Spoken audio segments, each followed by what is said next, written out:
Ketika Rusia masuk ke Ukraina pada Februari, tidak seorang pun di Barat berpikir bahwa Kiev memiliki peluang melawan pasukan Moskwa yang perkasa. Namun, setelah Rusia gagal mencetak kemenangan cepat, para pendukung Ukraina sekarang percaya bahwa Kiev dapat menjadi pemenang dari konflik tersebut, meskipun apa yang sebenarnya disebut kemenangan seperti itu masih belum jelas.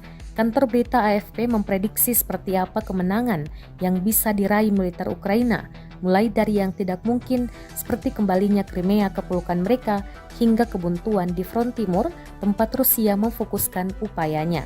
1. Kembalinya Crimea.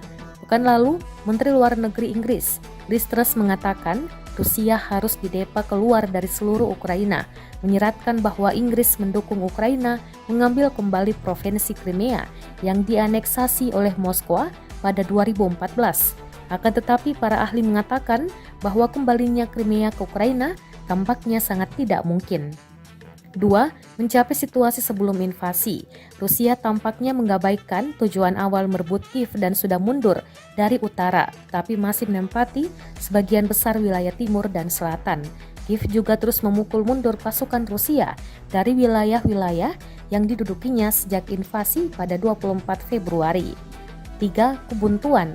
Sejak Rusia mengalihkan fokusnya untuk membebaskan seluruh Donbas, hanya ada sedikit kemajuan di kedua sisi.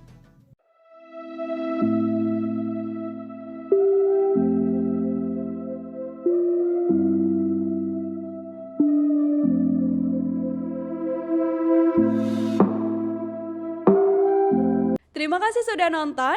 Jangan lupa like, subscribe, dan share ya.